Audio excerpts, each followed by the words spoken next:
बोलिए श्री सद्गुरुदेव भगवान की जय, सच्चे दरबार की जय। इस अनुभव के पहले पार्ट में आपने सुना कि कैसे आराधना जी ने बताया कि उनकी गुरुओं के प्रति कोई आस्था नहीं थी, पर फिर भी जब स्वामी जी ने उनको कहा कि आप ज्ञान लेकर देख लो, अगर आपको ईश्वर दर्शन नहीं हुए तो आपकी बुद्धि जीत जाएगी, और अगर आपको ज्ञान के द्वारा ईश्वर के दर्शन हो गए तो आपका जीवन सफल हो जाएगा। फिर आराधना जी ने ज्ञान लिया और उनको गुरु महाराज जी ने अनंत अनुभव कराए, उनको अलग अलग देशों की अलग अलग ब्रह्मांडों की सैर कराई और उनको ध्यान साधना में ही उनको नूर महल आश्रम के दर्शन हुए। इस तरह वो अलग अलग अनुभवों को देखकर उनका मन महाराज जी के प्रति समर्पित हो गया और उन्होंने अपनी साधना लगातार करनी शुरू कर दी। अब सुनते हैं इस अनुभव को आगे। जब महाराज जी उनको अलग अलग देशों में अलग अलग लोकों में घुमा रहे थे और वो बोली कि मुझे बहुत आनंद आ रहा था। आगे वो बताती हैं कि ऐसा ही नवरात्रों के दिनों की बात है, मैं और मेरी सहेली पहले ही जिसने गुरु महाराज जी से ज्ञान लिया हुआ था, उन दिनों एक साथ पढ़ते और एक ही साथ साधना करते थे। एक रात जब मैं साधना में बैठी हुई थी तो मुझे देवी माँ के दर्शन हुए। साधना के भीतर उन्होंने स्लेटी रंग की लाल बॉर्डर वाली साड़ी पहनी हुई थी। उनका स्वरूप इतना सुलोना था कि देखते ही बन रहा था। मेरी सहेली को भी उसी समय 9 देवियों के दर्शन हुए। अंतर जगत में हुए ऐसे अनुभव तो अनंत है, पर बाहरी जगत में भी मैंने गुरु महाराज जी की दिव्यता का कई बार साक्षात्कार किया। खुली आंखों से उनकी अलौकिकता का अनुभव किया है। एक बार की बात है, नूर महल में भंडारा था। भंडारे के बाद गुरु महाराज जी संगत को दर्शन देने के लिए छत पर आए। आकाश में सूर्य का नामो निशान नहीं था, बल्कि घने बादल छाए हुए थे, मानो वे भी गुरु महाराज जी की दिव्य छवि का दर्शन करना चाहते हों। तभी अचानक मैंने खुली आंखों से देखा कि महाराज जी में से प्रकाश की किरणें निकल रही थी। यह प्रकाश चारों दिशाओं में बिखर रहा था। आसपास खड़े प्रचारक भाई भी इसी प्रकाश से प्रकाशित हो रहे थे। मैंने काफ़ी समय तक इस दिव्य नज़ारे का दर्शन अपनी खुली आंखों से किया। अब मैं आपको वह अनुभव बताऊंगी जो मुझे सबसे प्यारा लगता है। इससे हम सभी के लिए गहरी शिक्षा भी है। वह सर्दियों का समय था जब हम नूर महल के लिए सुबह 5 बजे घर से निकले। वहां पहुंचकर हमने हाथ मुंह धोकर लंगर ग्रहण किया। फिर स्वामी जी से आग्रह किया कि वे हमें गुरु महाराज जी का दर्शन करवा दें। स्वामी जी ने कहा कि आप इंतज़ार करें, क्योंकि महाराज जी काफ़ी व्यस्त हैं। पर मेरा मन महाराज जी के दर्शन के लिए इतना बेचैन हो रहा था कि मुझसे रुका ही नहीं जा रहा था। इसलिए मैं सत्संग हाल में जाकर साधना में बैठ गई। लगभग 1 घंटे के बाद मुझे ध्यान में ही गुरु महाराज जी के बहुत ही सुंदर दर्शन हुए। अभी मैंने यह दर्शन देखा ही था कि स्वामी जी ने कहा कि महाराज जी ने आप सबको दर्शनों के लिए बुलाया है, और हम सभी खुशी खुशी गुरु महाराज जी की कक्ष की तरफ दौड़ पड़े। जैसे ही मैंने कक्ष में प्रवेश किया तो मैं स्तंभ रह गई, एकदम हक्की बक्की।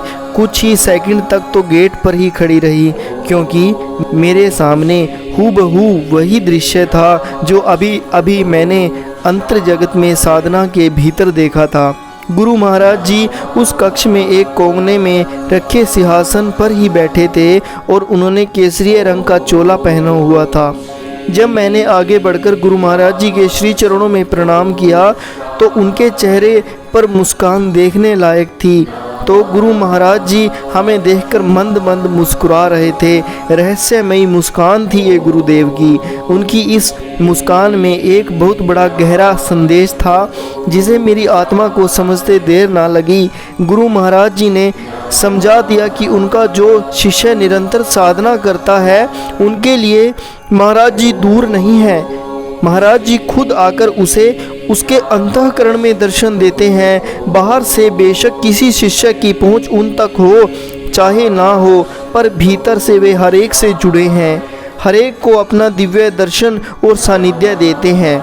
महाराज जी के दर्शनों के बाद हमने आश्रम में सेवा की, सत्संग सुना, और उसमें भी रात के 9 बज गए। अब हम सब काफ़ी थक चुके थे क्योंकि सुबह 3 बजे के उठे हुए थे। मुझे तो बहुत तेज़ नींद आ रही थी, पर मन ही मन एक चिंता भी मुझे सता रही थी। दरअसल मेरी अभी भी 1 घंटे की साधना हुई थी और 1.5 घंटे की साधना अभी बाकी थी। सो मैंने गुरु महाराज जी से प्रार्थना की, महाराज जी प्लीज़ मुझे थोड़ी देर के बाद उठा देना। मेरी आज के दिन की 1.5 घंटे की साधना रहती है और कहीं मैं सोती ही ना रह जाऊं और सुबह सीधा उठूं। अब तो मेरा यह नियम टूट जाएगा और आपकी आज्ञा का भी उल्लंघन हो जाएगा। यह प्रार्थना करते करते मैं ना जाने कब सो गई। मेरी आंख तब खुली जब आश्रम की घंटी बज रही थी। यह संकेत था कि गुरु महाराज जी दर्शन देने आ रहे हैं। घंटी की आवाज़ सुनते ही सब सोए हुए लोग तेजी से बाहर की ओर भागे। मैं भी दौड़कर बाहर गई। महाराज जी ने 1 मिनट के लिए दर्शन दिए और फिर वापस चले गए। महाराज जी के 1 मिनट के दर्शन दिए और फिर वापस चले गए। महाराज जी के दर्शनों से मेरी नींद और मेरा थकावट चकनाचूर हो गई। मैंने घड़ी में समय देखा, 10:30 बजे हुए थे। सब लोग हैरान थे कि इतनी सर्दी में और इतनी रात को गुरु महाराज जी दर्शन देने कैसे आ गए।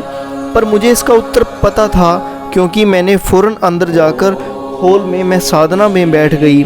मैंने तहे दिल से गुरु महाराज जी का धन्यवाद किया और मेरी आंखें बरस पड़ी, यही सोचकर कि गुरु महाराज जी मेरी एक छोटी सी प्रार्थना को पूरा करने के लिए अब रात को इतनी सर्दी में 10:30 पर मुझे दर्शन देने चले आए। मैंने 12 बजे तक डट के साधना की, पूरे 1.5 घंटे की साधना, और उसी के साथ उस दिन की 2.5 घंटे की साधना पूरी हुई। साधना से उठने के बाद मेरे मन में बहुत भाव उमड़ रहे थे। आंखों से लगातार आंसू बरस रहे थे, रुक ही नहीं रहे थे। मुझे एहसास हो गया था कि गुरु महाराज जी कितने दयावान हैं, उनका ज्ञान कितना महान है और मैं कितनी तुच्छ हूँ कि ब्रह्म ज्ञान मिलने के बाद भी जाने अनजाने में कितनी गलतियाँ कर बैठती हूँ। यही सोचते सोचते मैंने बैग से कागज और पेपर निकाला और सारी कमियां, सारी गलतियां लिख डाली। साथ ही एक कविता भी लिखी जिसका कुछ पंक्तियां इस प्रकार थी कि बड़ी खुश नसीब हूँ तुमको है पाया, मगर बदनसीबी ने छोड़ा ना साया। पाकर भी ज्ञान हमको तुम्हें ना पहचान पाए, चाहकर भी कमियां अपनी ना हम छोड़ पाए। इसी तरह मैंने अपनी सारी कमियां लिखी और क्षमा के लिए गुरु महाराज जी से विनती की।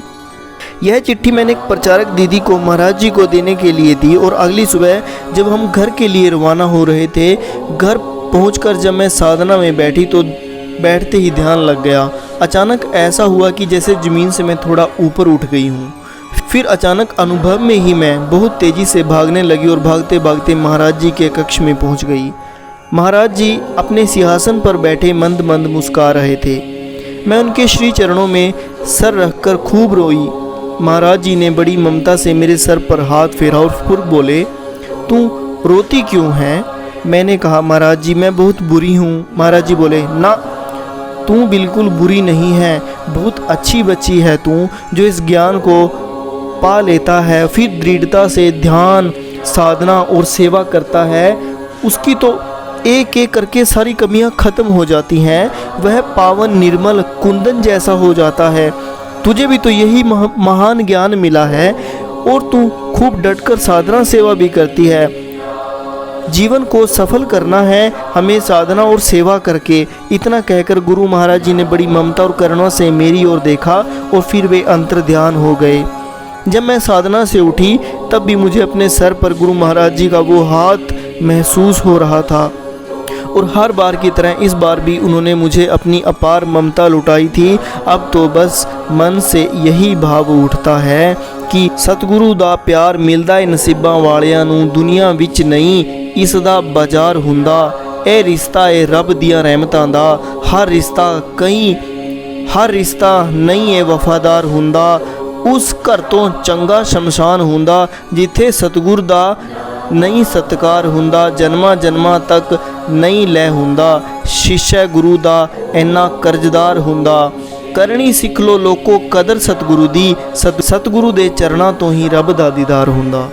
इसी आशा के साथ कि गुरु महाराज जी आप पर ही ऐसी कृपा रखें, आप नित्य ध्यान साधना और सेवा में अपना मन लगाएं। गुरु महाराज जी आपको भी ध्यान में अपने सुंदर सुंदर दर्शन दें। इसी के साथ मैं आज के इस दिव्य अनुभव को यहीं समाप्त करता हूँ। तो बोलिए श्री सतगुरुदेव भगवान की जय, सच्चे दरबार की जय। मिलते हैं अगले एक और दिव्य अनुभव में और पाते हैं गुरु महाराज जी की दिव्य कृपा को।